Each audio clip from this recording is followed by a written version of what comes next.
Broader market range बाउंडमध्ये असताना देखील मित्रांनो IT सेक्टरच्या काही स्टॉक्समध्ये आपल्याला मोठ्या प्रमाणामध्ये तेजी पाहायला मिळते। याचं मेन कारण जर बघायचं झालं तर मोठमोठे जे ॲनालिसिस आहेत सगळ्या ॲनालिसिसच्या लिस्टमध्ये एक कारण जे आहे ते आपल्याला सिमिलर पाहायला मिळते, म्हणजे डॉलरच्या तुलनेमध्ये होत असणारी रुपयांची घसरण। आता आजच्या ट्रेडिंग सेशनमध्ये जर बघायचं झालं तर कॉर्पोरने सर्वाधिक म्हणजे 4.4% वाढ नोंदवली आहे। त्यानंतर टेक महिंद्रामध्ये बघायचं झालं तर 4.1% तेजी आहे। त्यानंतर पर्सिस्टन्स सिस्टम आहे, ओरॅकल फायनान्स सर्व्हिसेस सॉफ्टवेअर आहे, एम्फासिस आहे, इन्फोसिस आहे, यांसारख्या स्टॉकमध्ये आपल्याला 1 ते 4%ची वाढ होताना पाहायला मिळाली।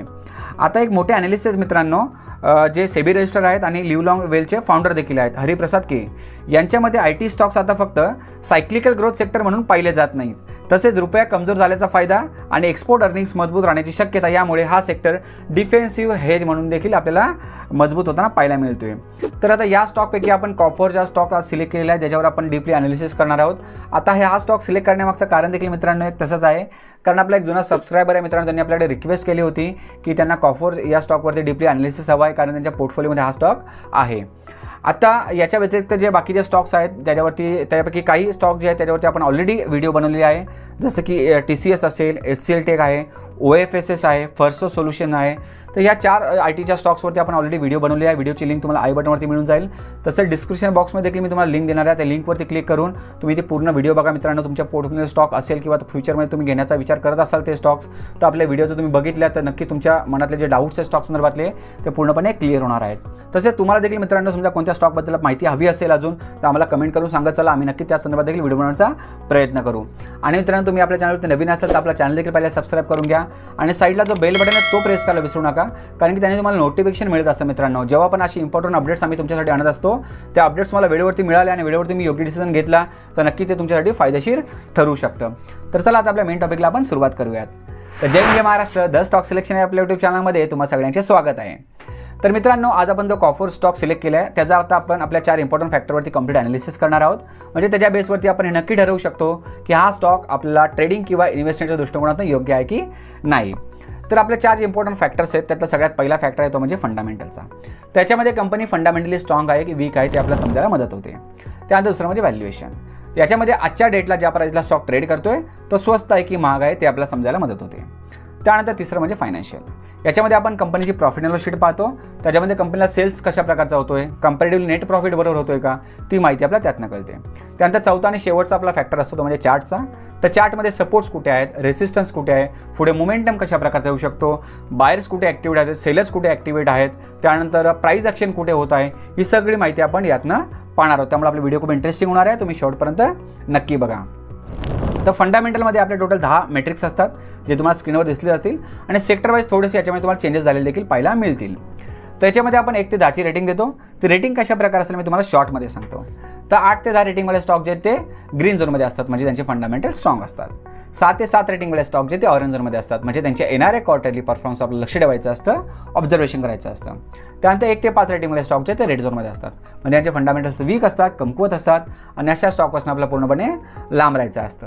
आता यातला सगळ्यात आपला पहिला मेट्रिक आहे तो म्हणजे ROC, ज्याला आपण रिटर्न ऑन कॅपिटल एम्प्लॉयड असं म्हणतो। तर याच्यामध्ये कंपनीने टोटल कॅपिटल वापरून किती प्रमाणात प्रॉफिट कमवला आहे ते आपल्याला समजते। तो रेशो 15 किंवा त्यापेक्षा जास्त लागतो आणि ते आपला 23.5 पाहायला मिळतोय, त्याच्यामुळे हा पॉईंट पॉझिटिव्हमध्ये जातोय। पुढे रिटर्न ऑन इक्विटी, म्हणजेच कंपनीने शेअरहोल्डर्सकडून घेतलेल्या पैशावर किती प्रमाणात प्रॉफिट कमवला आहे ते आपल्याला समजते। तो रेशो 15 किंवा त्यापेक्षा जास्त लागतो आणि ते आपला 20.6 पाहायला मिळतोय, त्याच्यामुळे हा पॉईंट देखील पॉझिटिव्हमध्ये जातोय। पुढे डेट इक्विटी म्हणजे कर्जाचे प्रमाण, कंपनीवरती कर्ज किती आहे ते आपल्या याच्या माध्यमातून समजते। तो रेशो 0.5 किंवा त्यापेक्षा कमी लागतो आणि ते आपल्याला 0.08 पाहायला मिळतोय, त्याच्यामुळे हा देखील पॉईंट पॉझिटिव्हमध्ये जातोय। पुढे इंटरेस्ट कव्हरेज, म्हणजेच कंपनीची इंटरेस्ट भरायची कॅपॅसिटी किती आहे ती आपल्या यातनं कळते।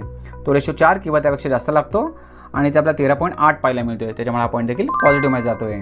त्यानंतर पुढचं म्हणजे ऑपरेटिंग प्रॉफिट मार्जिन। आता याच्यामध्ये कंपनीच्या टोटल रेव्हेन्यूमधून ऑपरेटिंग एक्सपेन्सेस वजा करता कंपनीच्या हातात किती प्रॉफिट शिल्लक राहतो ते आपल्याला समजते।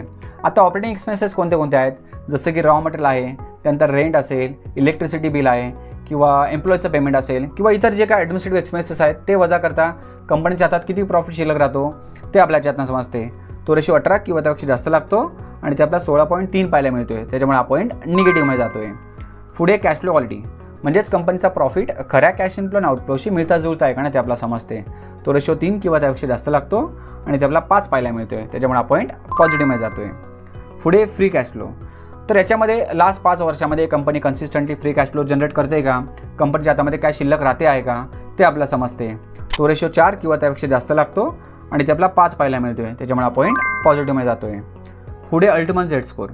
आता याच्यामध्ये कंपनी फायनान्शियली स्टेबल आहे की बँकरप्सी आहे ते आपल्याला समजते. आता फायनान्शियली स्टेबल म्हणजे काय, तर कंपनीचे फायनान्शियल्स मोजण्यासाठी काही असे पॅरामीटर्स असतात, त्यांची वर्गवारी केली जाते आणि एक स्कोर काढला जातो, ज्याला झेड स्कोर असं नाव दिले. त्याच्यामध्ये आपल्याला पहिले संकेत मिळतात की कंपनी फायनान्शियली ओके आहे का दिवाळखोरीच्या मार्गावर चालली आहे. तर तो रेशो 3 किंवा त्यापेक्षा जास्त लागतो आणि ते आपल्याला जवळजवळ 9.32 पाहायला मिळतोय, त्याच्यामुळे हा पॉईंट स्ट्रॉंगली पॉझिटिव्ह आहे. पुढे प्रमोटर प्लेज. आता प्रमोटर म्हणजे कोण, तर कंपनीचे मूळ मालक असतात, ज्यांनी कंपनीची स्थापना केली असते आणि त्यांनी त्यांच्या शेअरवरती कोणत्याही प्रकारे कर्ज घेतलं नसावं, म्हणजे 0 असायला पाहिजे. आणि आता इथे थोडंसं इंटरेस्टिंग राहणार मित्रांनो, इथे 0च आहे, परंतु इथे प्रमोटर्सकडे होल्डिंग 0 आहे. आता प्रमोटरकडे होल्डिंग 0 आहे म्हणजे कंपनी खराब असते असं नाही, त्याच्यामागची कारणं देखील अशीच आहेत की प्रमोटरकडे होल्डिंग नाही म्हणजे याची जी मालकी आहे ती पर्टिक्युलर एका व्यक्तीकडे नसून मोठमोठे जे इन्स्टिट्यूशन्स आहेत त्यांच्याकडे आहे.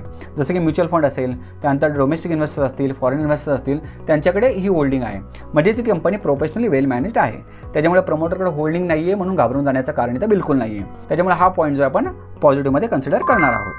त्यानंतर CAGR compound annual growth rate. याच्यामध्ये आपण लास्ट 5 वर्षाचा नेट प्रॉफिट ग्रोथ पाहतो, जो आपला 15 किंवा त्यापेक्षा जास्त लागतो आणि ते आपल्याला जवळजवळ 28.4 पाहायला मिळतोय, त्याच्यामुळे हा पॉईंट पॉझिटिव्हमध्ये जातोय. आता इथे ओव्हरऑल जर आपण रेटिंग बघितली मित्रांनो तर 9ची रेटिंग आली, म्हणजे स्टॉक इथे ग्रीन झोनमध्ये गेलाय, म्हणजेच काय तर हा स्टॉक आपल्या इथं फंडामेंटली स्ट्रॉंग पाहायला मिळतोय. आता झाले फंडामेंटल्स, आता आपण याचे व्हॅल्युएशन पाहून घेऊया. आता व्हॅल्युएशनमध्ये आपण सगळ्यात पहिले पाहतो ते म्हणजे प्राइस टू अर्निंग रेशो, जो आपला इंडस्ट्री पीच्या आसपास लागतो. इंडस्ट्रीचा पी इथं पाहायला मिळतो 20.3 आणि स्टॉकचा पी आहे 37.6. पी इथं आपल्याला थोडासा जास्त पाहायला मिळतोय. त्यानंतर पेग रेशो 2च्या आतमध्ये पाहिजे आणि पेग इथे आपल्याला 1.21 पाहायला मिळतोय, पेग चांगला आहे. इबिटा 25च्या आतमध्ये पाहिजे आणि इबिटा 20.4 आहे, इबिटा देखील चांगला पाहायला मिळतोय. पीबी रेशो 10च्या आतमध्ये पाहिजे आणि पीबी रेशो देखील चांगला आहे बघा, 5.0 इथं पाहायला मिळतोय.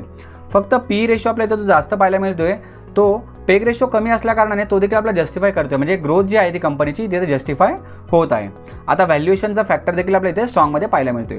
पहिले दोन्ही फॅक्टर होते, ते दोन्ही फॅक्टर आपल्याला स्ट्रॉंगमध्ये पाहायला मिळालेत. आता तिसरा फॅक्टर आहे तो म्हणजे फायनान्शियलचा, त्यासाठी आपण कंपनीच्या प्रॉफिट अँड लॉस शीटवर आता जाऊया. आता इथे आपण कंपनीची profit and loss sheet open केली आहे मित्रांनो.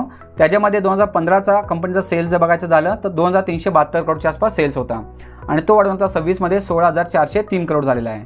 म्हणजेच या 10 ते 11 वर्षाच्या पिरियडमध्ये किती मोठ्या प्रमाणात सेल्समध्ये वाढ झाले ते तुम्हाला इथं क्लिअर कट कळून येत आहे. आणि मध्ये इयर ऑन इयर जर बघायचं झालं मित्रांनो तर इयर ऑन इयर देखील कन्सिस्टन्सी आपल्याला इथं पाहायला मिळते, कंटिन्युअसली आपल्याला सेल्समध्ये वाढ होतानाच पाहायला मिळत आहे. आता कंपॅरेटिव्हली जर नेट प्रॉफिट बघायचं झालं तर नेट प्रॉफिटमध्ये देखील आपला इयर ऑन इयर चांगल्या प्रकारची वाढ होताना इथं पाहायला मिळत आहे, कन्सिस्टंटली ग्रोथ होत आहे. बघा 15मध्ये त्यांना नेट प्रॉफिट झाला होता 122 करोडचा आणि तो वाढून आता 26मध्ये झाला आहे जवळजवळ 1745 करोडच्या आसपास. तशा प्रकारे P&L शीट आपल्याला इथं चांगल्या प्रकारची पाहायला मिळते. त्याच्यामुळे फायनान्स हा जो फॅक्टर आहे तो देखील आपण इथं स्ट्रॉंगमध्येच कन्सिडर करणार आहोत. तिन्ही फॅक्टर आपल्याला स्ट्रॉंग पाहायला मिळाले आहेत. आता सगळ्यात शेवटचा फॅक्टर राहिला तो म्हणजे चार्टचा, त्यासाठी आपण आता कंपनीचा चार्ट जो आहे तो ओपन करून घेऊया. आता चार्टवर आपण इथे मंथली टाइम फ्रेम ओपन केलेली आहे. त्याच्यामुळे तुम्ही पाहू शकता मित्रांनो या महिन्यामध्ये जवळजवळ या स्टॉकमध्ये आतापर्यंत 18% आपल्याला तेजी जी आहे ती पाहायला मिळालेली आहे. आता प्रिव्हियस जर आपण थोडासा डेटा बघायचा झालं तर बघा इथे आपल्याला एक स्ट्रॉंग रेसिस्टन्स पाहायला मिळतोय. त्याचा हाय ऑलरेडी बनवला होता डिसेंबर 24मध्ये. त्यानंतर 2 टाइम अटेम्प्ट झाला आहे तो, म्हणजे ती प्राईस आहे ती अटेम्प्ट झालेली आहे, परंतु तिथे सस्टेन झाले नाही, तर ब्रेकआउट आपल्याला झालेला पाहायला मिळाला नाही. जुलै 25मध्ये एकदा त्याचा रिस्पेक्ट केला आहे, त्यानंतर डिसेंबर 25मध्ये देखील त्याच प्राईसवरती रिस्पेक्ट केलेला आहे. दोन्ही वेळेला त्या लेवलला गेल्यानंतर स्टॉक जो आहे तो आपला खाली येताना म्हणजे करेक्शनमध्ये आलेला पाहायला मिळतोय. आता रिसेंट जे करेक्शन आलं होतं डिसेंबर 25मध्ये जेव्हा तो रेसिस्टन्सला टच केला होता, त्यानंतर मोठं आपला करेक्शन स्टॉकमध्ये पाहायला मिळालं. त्यानंतर हा एक बॉटम क्रिएट केला जो आहे 1008च्या आसपास आणि तिथून आपल्याला स्टॉक आता रिव्हर्स होताना पाहायला मिळतोय. आता जिथून हा रिव्हर्स झाला मित्रांनो तिथे एक स्ट्रॉंग डिमांड झोन होता आणि जेव्हा पण तुम्हाला माहिती असतं डिमांड झोन असतो, डिमांड झोनवरती बायर्स ॲक्टिवेट असतात. जेव्हा पण त्या झोनमध्ये प्राईस येते तेव्हा बायर्स ॲक्टिवेट झाल्या कारणाने स्टॉक तिथून रिव्हर्स होण्याचे हायली चान्सेस असतात. इथे देखील सेम तसंच झाले. रेंज होती 854 ते 1029च्या आसपास. प्राईस त्या फेजमध्ये आली आणि तिथून बायर्सने प्राईसला वरच्या साईडला घेऊन गेलं आपल्याला पाहायला मिळत आहेत. आता याच्यावरती शॉर्ट टर्मसाठीचं ॲनालिसिस करायचं झालं तर आपल्या डेली टाईम फ्रेमवरती जावं लागेल. त्यासाठी आपण डेली टाईम फ्रेमवर आता ओपन करून घेऊया. हे बघा इथे तुम्ही पाहू शकताय हा लास्ट जो रेसिस्टन्स जो टच केला होता एक डिसेंबर 25मध्ये तिथून आपला मोठा असा फॉल आलेला पाहायला मिळाला, करेक्शन आलेला पाहायला मिळालं. आता या डाऊनफॉलमध्ये आपण जर एक ट्रेंड टाकून जर बघितलं तर हे बघा, इथून आपल्याला आपण टाकूनच घेऊया. हे बघा, ही एक ट्रेंड लाईन होती, डाऊन ट्रेंड लाईन होती, ती आजच्या दिवसाला आपल्याला इथं ब्रेकआउट होताना पाहायला मिळते. त्याच्यामुळे ही चांगल्या प्रकारची एक पॉझिटिव्ह साईन म्हणून आपण घेऊ शकतो. आता याचं कन्फर्मेशन घ्यायचं झालं मित्रांनो, तर हा प्रिव्हियस जो रेसिस्टन्स होता, तर रेसिस्टन्सच्या वरती समजा ब्रेकआउट झालं, प्राईजने ब्रेकआउट दिलं आणि स्टॉक 1 ते 2 हफ्त्यावरती सस्टेन झाला, तर आपण नक्कीच बोलू शकतो की ट्रेंड इथून रिव्हर्स होऊन आता अप ट्रेंड कंडिशनमध्ये स्टॉक आहे. कारण की हा लो बनवला होता, लो नंतर आपल्या इथे हायर हाय पाहायला मिळतोय, त्यानंतर हायर लो देखील पाहायला मिळतोय. पुन्हा एक हायर हाय इथे बनवला, हायर लो बनवला आहे. त्याच्यामुळे असंच जर आपल्याला कंटिन्युएशनवरती पाहायला मिळालं तर नक्कीच आपल्या इथं वरती काही दिवसामध्ये चांगल्या प्रकारची रॅली जी त्या स्टॉकमध्ये पाहायला मिळू शकते. आणि आता सध्या जर बघायचं झालं तर ग्लोबल लेवलला ऑलरेडी अनसर्टनिटी आहे. त्याच्यामुळे एखादी निगेटिव्ह न्यूज आली आणि समजा याच्यामध्ये पुन्हा करेक्शन आलं तर सपोर्टसाठी तुम्हाला मी काही लेवल देऊन ठेवतो मित्रांनो. नियर बाय पहिला सपोर्ट राहणार आहे तुम्हाला स्टडीसाठी 1252चा. तो जर ब्रेक झाला तर नेक्स्ट सपोर्ट इथं राहणार आहे तुम्हाला एक 1133च्या आसपास, आणि तो देखील ब्रेक झाला तर खाली ऑलरेडी डिमांड झोन आहे मित्रांनो, जिथं स्ट्रॉंग सपोर्टचं काम करणार आहे 854 ते 1029च्या आसपास. तर अशा प्रकारची माहिती होती मित्रांनो.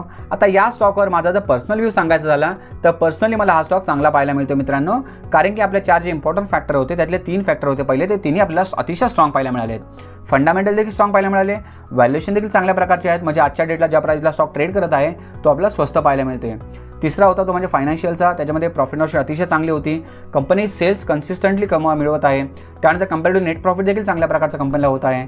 त्यानंतर चौथा फॅक्टर होतो तो म्हणजे चार्टचा. चार्ट इथे आपल्याला खराब देखील पाहायला मिळत नाही, चांगला देखील पाहायला मिळत नाही, परंतु ठीकठाक आहे, त्याला आपण आपल्या ॲव्हरेजमध्ये कन्सिडर करू शकतो. त्याच्यामुळे जर तुम्ही ॲग्रेसिव्ह असाल तर तुम्ही आहे त्या लेवलवरती देखील तुमच्या पोर्टफोलिओमध्ये थोडीशी क्वांटिटी ॲड करू शकता. फक्त तुम्हाला एक करायचं आहे की स्टॉप लॉस मेंटेन करून पुढे जायचं आहे. आणि तुम्ही जर सेफ ट्रेडर असाल, तुम्ही कन्झर्वेटिव्ह असाल, तर जे तुम्हाला कन्फर्मेशनसाठी मी तुम्हाला रेसिस्टन्स सांगितलं 1767चा, त्याच्यावरती समजा क्लोजिंग मिळाली आणि स्टॉक सस्टेन झाला तर सेफ ट्रेड म्हणून तुम्ही तिथे छोटीशी क्वांटिटी तुमच्या पोर्टफोलिओमध्ये ॲड करू शकता. तशा प्रकारचे सपोर्ट्स आणि रेसिस्टन्स आहेत, ही अशी पूर्णपणे माहिती मी तुम्हाला दिलेली आहे. ज्या पद्धतीने तुम्हाला ती एक्सप्लेन केली, तुम्हाला जर आवडली असेल तर मला कमेंट करून नक्कीच सांगा आणि आपल्या व्हिडिओ लाईक देखील करा. तसंच आपल्या चॅनलवर तुम्ही नवीन असाल मित्रांनो तर आपला चॅनल पहिले सबस्क्राईब करून घ्या आणि साईडला जो बेल बटन आहे तो देखील प्रेस करा. कारण की जेव्हा पण अशी इन्फॉर्मेटिव्ह व्हिडिओ आम्ही तुमच्यासाठी आणू त्याचे अपडेट तुम्हाला त्वरित मिळून जाईल आणि कोणते व्हिडिओ तुमच्याकडनं मिस होणार नाही. धन्यवाद.